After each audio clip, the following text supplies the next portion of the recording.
तो घर में रहने से बढ़िया है कि जेल में जाके रहो। और 70 लाख लोग जेल में जाके रहेंगे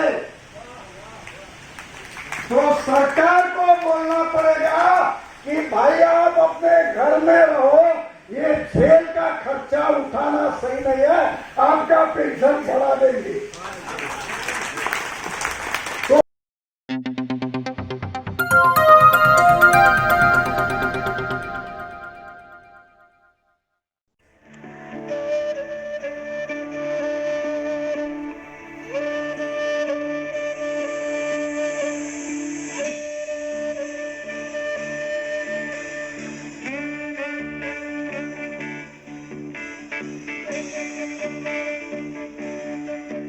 हमारा सौभाग्य रहा है कि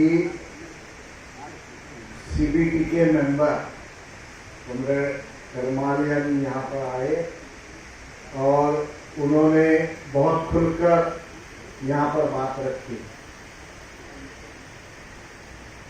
सीबीटी में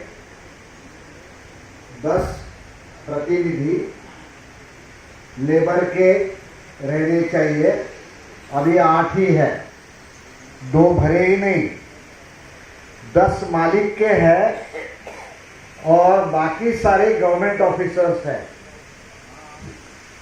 8 में सत्ता पक्ष के ज्यादा लोग हैं, जो लेबर के हैं उसमें सत्ता पक्ष में ज्यादा के हैं।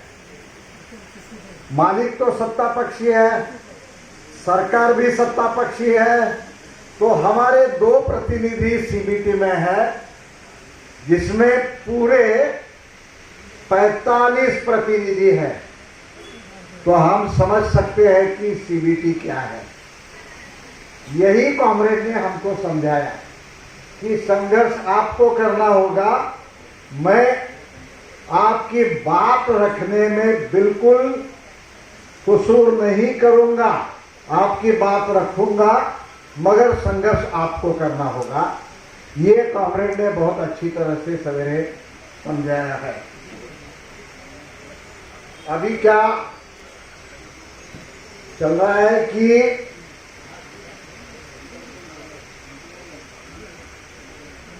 सरकार पेंशन नहीं बढ़ा रही है, क्योंकि सरकार बोलती है कि पेंशन फंड घाटे में चल रहा है। ये सब झूठ बोल रहे हैं।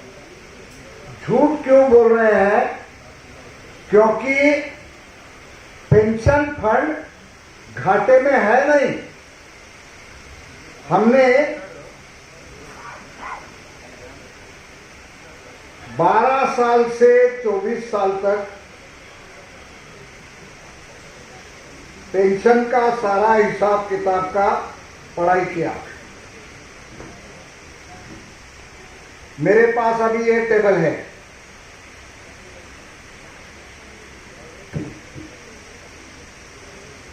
गए साल 24 साल में जो पैसा हमारे निधि पर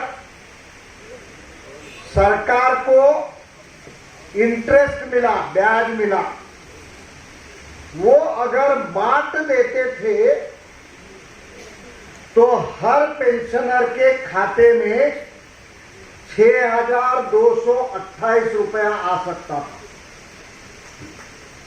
ये हमारा कहना नहीं है, ये सारा हिसाब प्रोविडेंट फंड के एनुअल रिपोर्ट में आता है।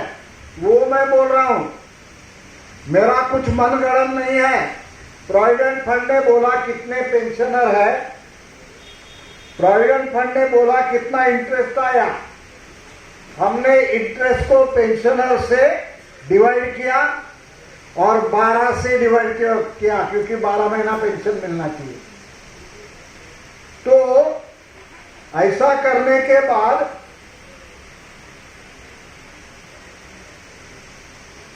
जो पेंशन दे सकते हैं वो पेंशन 6,228 रुपया था। उसके पहले 5,751 था, उसके पहले 5,000 था, उसके पहले 4,800 था, 4,200 था, 4,000 था, बढ़ते ही जा रहा है। कहाँ घाटा है भाई? जो इंटरेस्ट मिल रहा है वो इंटरेस्ट हर साल बढ़ रहा है। कितना बढ़ा?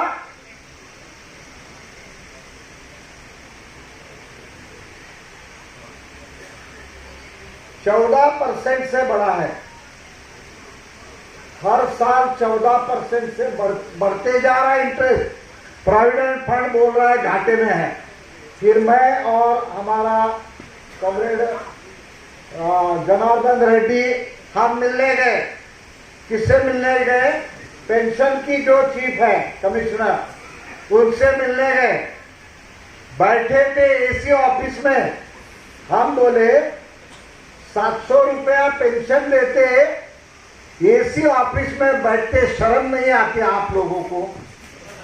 बोलना चाहिए ना, बोलना चाहिए। हमको बोलती ये पैसा पेंशन का नहीं है। मैं बोला काहे का पैसा है? ये सेपरेट अकाउंट से आता है। तुमको सेपरेट अकाउंट से पैसा आता है, हमारे लिए सेपरेट अकाउंट से पैसा नहीं आ सकता क्या? एयर कंडीशन ऑफिस की क्या जरूरत है? 5 स्टार ऑफिस है। हमारा पेंशन का ऑफिस 5 स्टार है। समझ रहे क्या हो रहा है? फिर बोले तब ये 6,000 वाला आया नहीं था। मैं बोला 5,900 दे सकते, क्यों नहीं देते? मेरे को पूछते कैसा बोल रहे? मैं बोला जो इंटरेस्ट मिला है वो बांट दो पेंशनर को, रख के क्या करेंगे?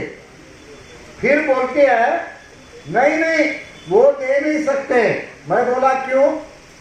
तो बोलती है जो इंटरेस्ट सर्विस में जो लोग हैं उनके पैसे का इंटरेस्ट मैं रिटायर लोगों को नहीं दे सकती, अन्याय होगा। देखिए क्या बात करती है, अन्याय होगा। मैं बोला जो मर गए उनका कॉर्पस और उसका इंटरेस्ट का आप क्या कर रहे हैं? वो वापस दिए क्या उसके फैमिली को? है ना? सही है ना? तो यहां पर है कि झूठ बोलने का प्रोग्राम प्रोविडेंट फंड कर रहे हैं और अपना काम ठीक नहीं कर रहे हैं। प्रोविडेंट फंड का कानून बना, वो कानून को प्रोटेक्शन किसका है? हमारे संविधान का है।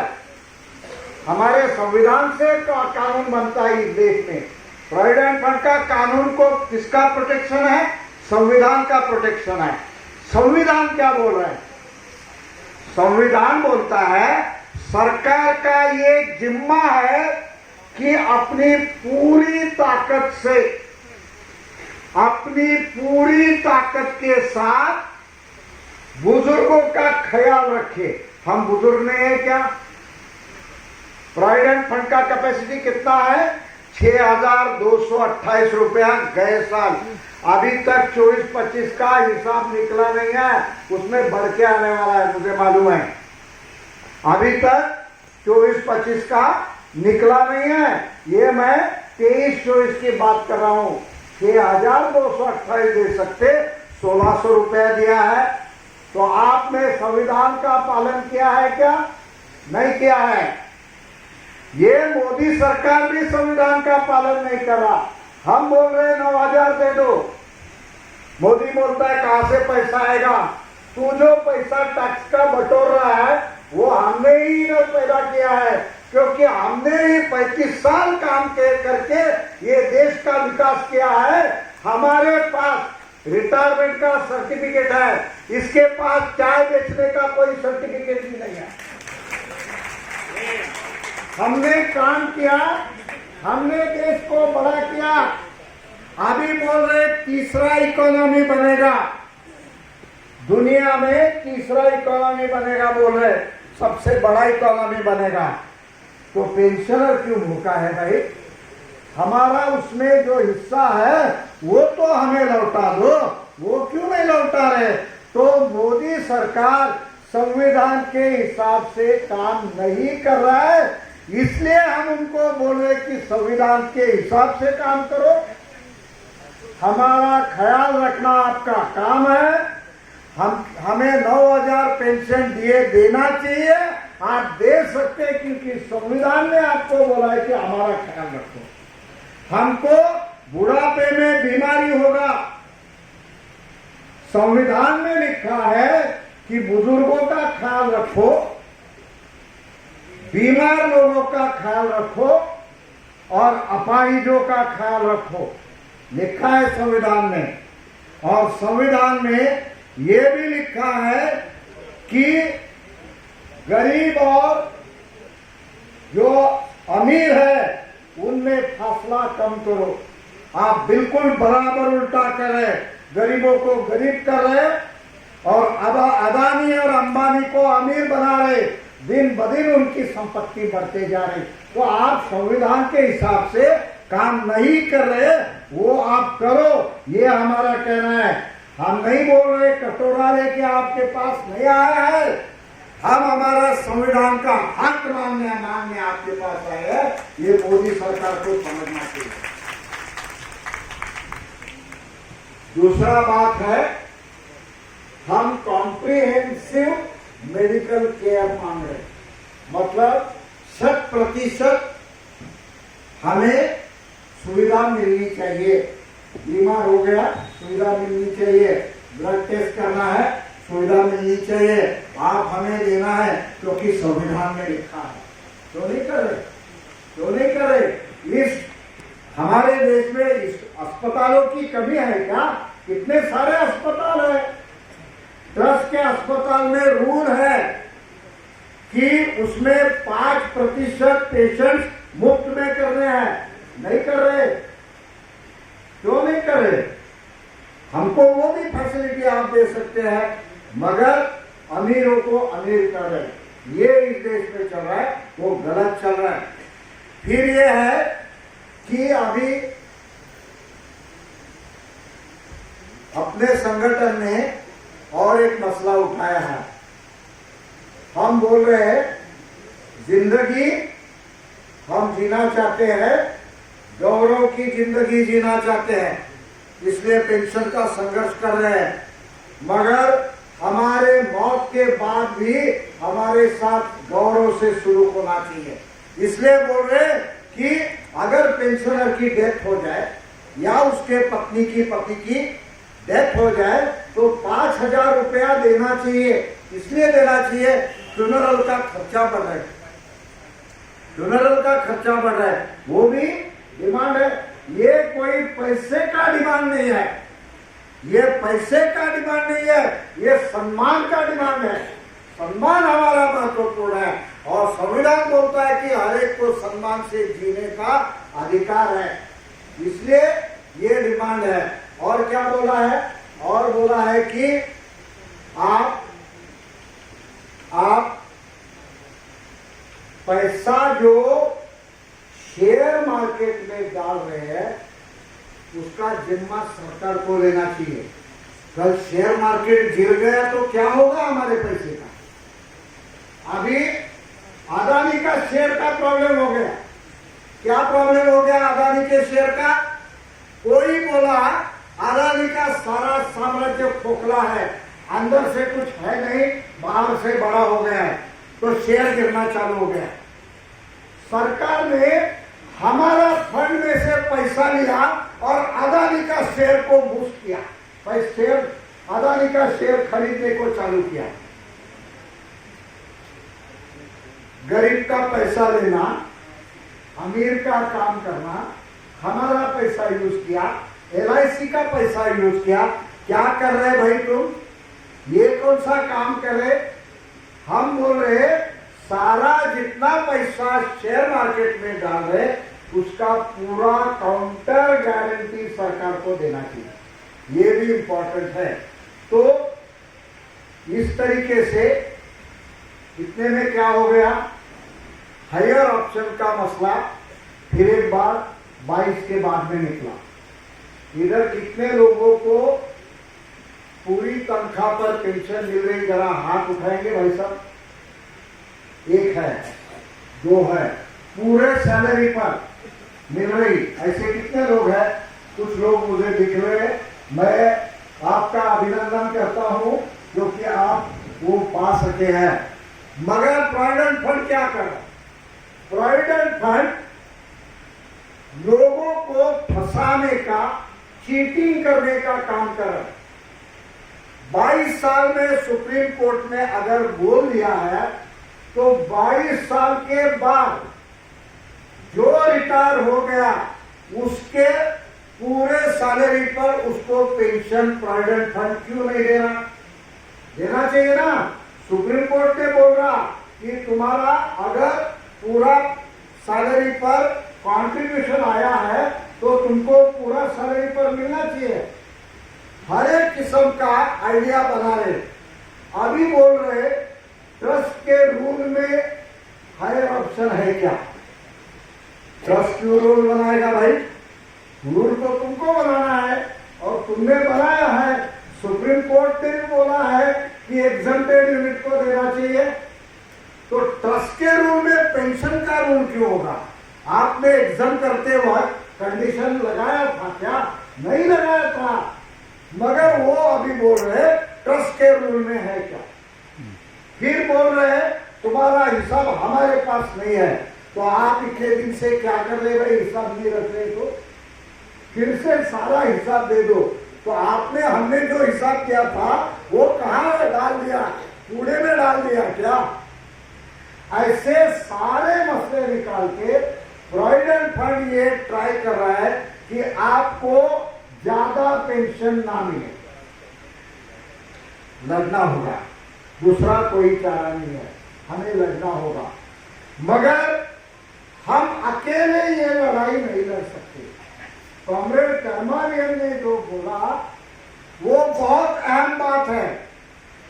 आप पेंशन का प्रॉब्लम इस तरीके से ना देखो कि मांग किया और हल हो गया।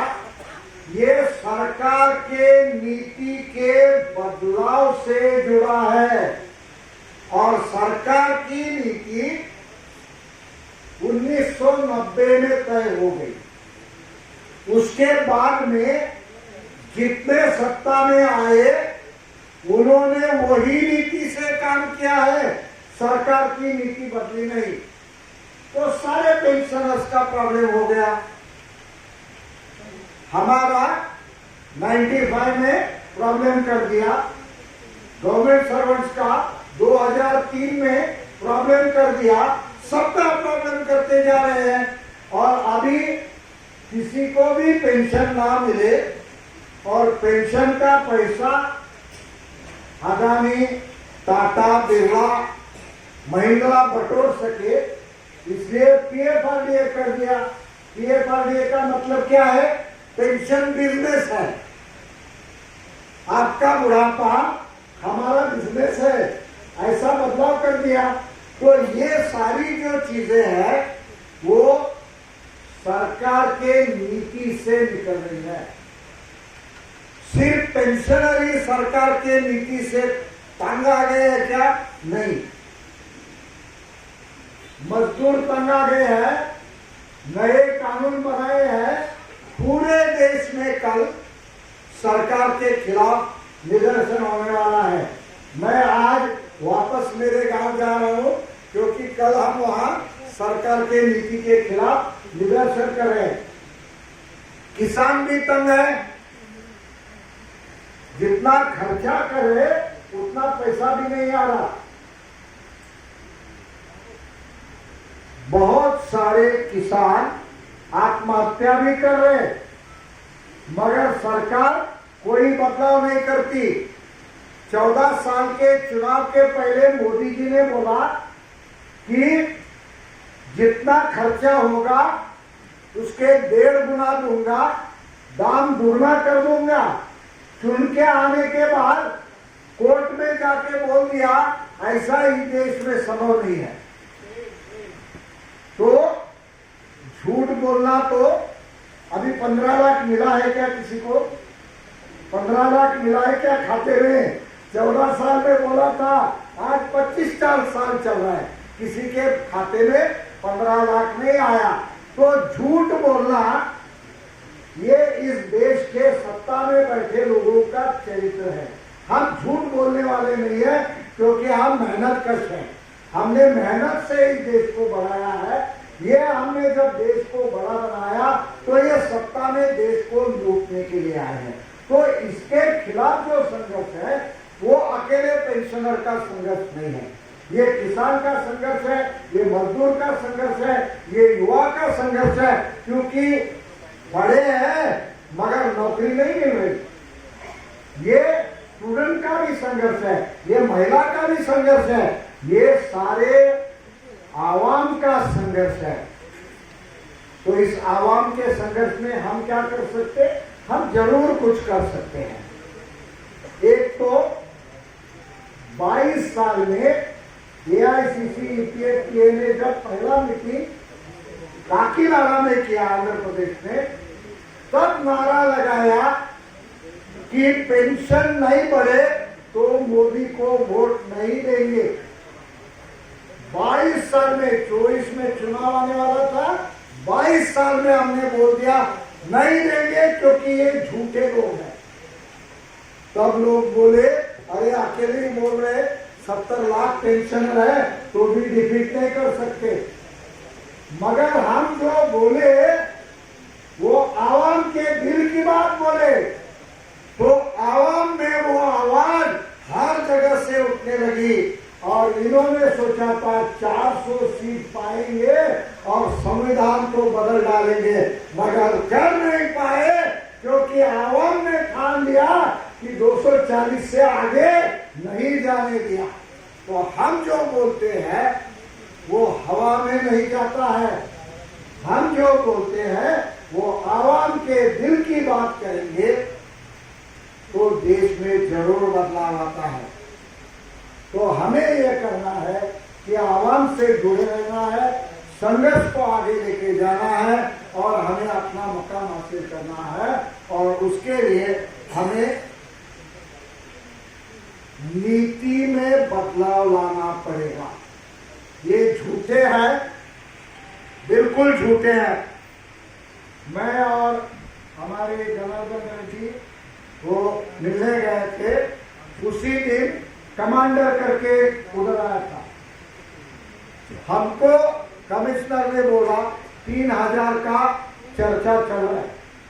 हम बाहर आने के बाद बोले जब हमारे खाते में आ जाएगा तो 3000 के लिए ठीक है बोलेंगे, बिल्कुल जाहिर नहीं करेंगे। उसी दिन कमांडर भी मिलके आया, जो झूठ वो कमिश्नर हमसे बोली वही झूठ वो कमांडर से बोली।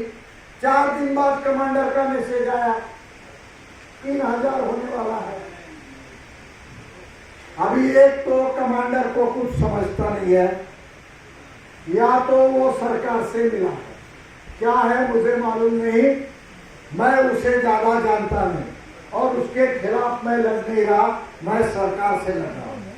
ठीक है, तो अभी देश के सारे संगठन इकट्ठा हो रहे जो ईपीएस के लिए काम कर रहे और उन्होंने एक यूनाइटेड एक्शन कमेटी बनाने का ठान लिया है। ये कब बनेगा? जब हम दिल्ली में 9 तारीख को कॉन्फ्रेंस में बैठेंगे और 10 तारीख को हम दिल्ली में जंतर मंतर पे धरना देने वाले हैं। कॉन्फ्रेंस में ये डिसाइड होगा कि सब साथ मिलके चलेंगे, क्योंकि एनडीए फोन उठा के अतुल दिगे से, जनार्दन रेड्डी से, एमएन रेड्डी से, धर्मजन से क्या बात किया कोई मायने नहीं रखता। आप वहां आके कॉन्फ्रेंस में बोलो कि सब साथ चल रहे, तब लोगों को पता चलेगा कि सब साथ चल रहे, तो फिर वो सही हो जाएगा।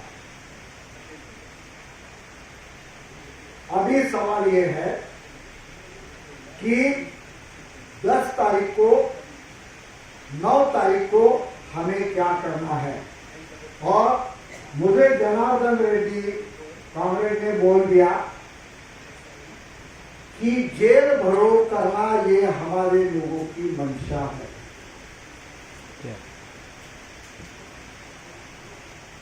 मैं बोला बिल्कुल सही और अच्छी बात कही है, क्योंकि जेल में 2 वक्त का खाना तो देना ही पड़ता है। मैं जेल जाके आया हूँ, लेबर मूवमेंट में हूँ, 2 बार जेल जाना पड़ा। 2 वक्त का खाना तो देना ही पड़ता है। सवेरे उठते ही चाय काफी तो देना ही पड़ता है। सोने के लिए चादर और ओढ़ने के लिए कंबल भी देना ही पड़ता है। बीमार हो गया तो डॉक्टर को बुलवा के इलाज भी करना ही पड़ता है। तो घर में रहने से बढ़िया है कि जेल में जाके रहो। और 70 लाख लोग जेल में जाके रहेंगे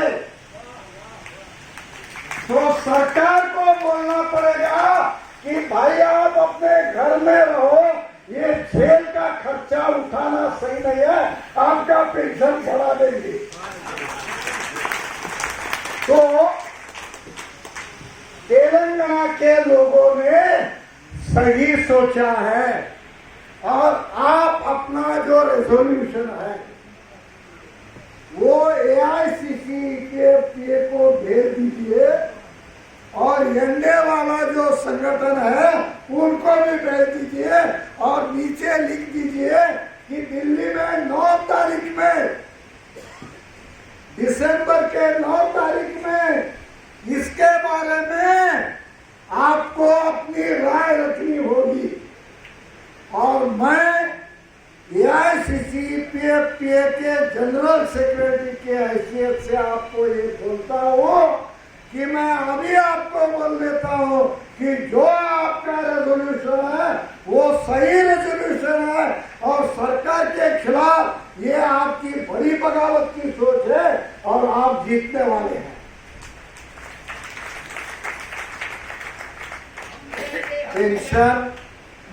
पेंशन लड़के लेंगे, पेंशन लड़के लेंगे। और हम जो सोच है जेल में जाएंगे। एक फैक्ट्री है, शुगर फैक्ट्री हमारे यहाँ, वहां पर 15 करोड़ रुपया आना था वर्कर्स का वेजेस में। फिर हम गए और प्राइवेट मालिक को, कोऑपरेटिव था, प्राइवेट मालिक को दिया है। हमने उसे बोला 15 करोड़ कैसे देंगे, कब देंगे, आप जरा बोल दीजिए। तो वो बोला ठीक है मैं बोलता हूं। फिर कोर्ट जाके वहां से लिया कि शुगर फैक्ट्री के एरिया और 100 मीटर तक कोई एजिटेशन नहीं करना, हमारे खिलाफ ऑर्डर लिया। फिर 100 मीटर के बाहर इकट्ठा हो गए।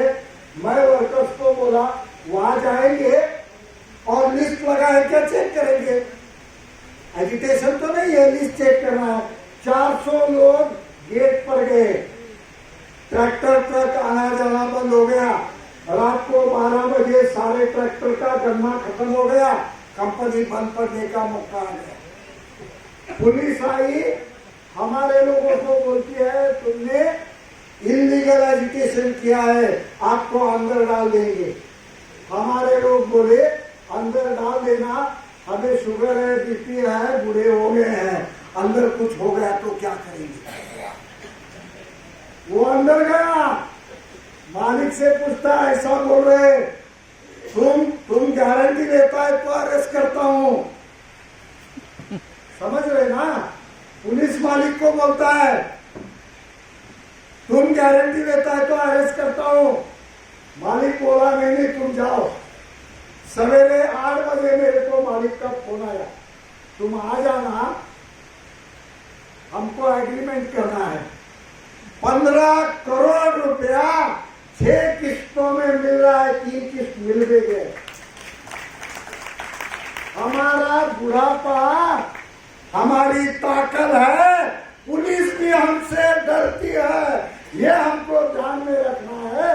तो जेल भरों का हमारा जो आपका जो मसला है वो देश में बड़ा काम आने वाला मसला है। मैं आपसे विनती करता हूं कि सारे रेजोल्यूशन ठीक से पास करिए और देश को संघर्ष की दिशा तेलंगाना से जा रही है, इस पर फिर एक बार धन्यवाद करता हूँ और यहाँ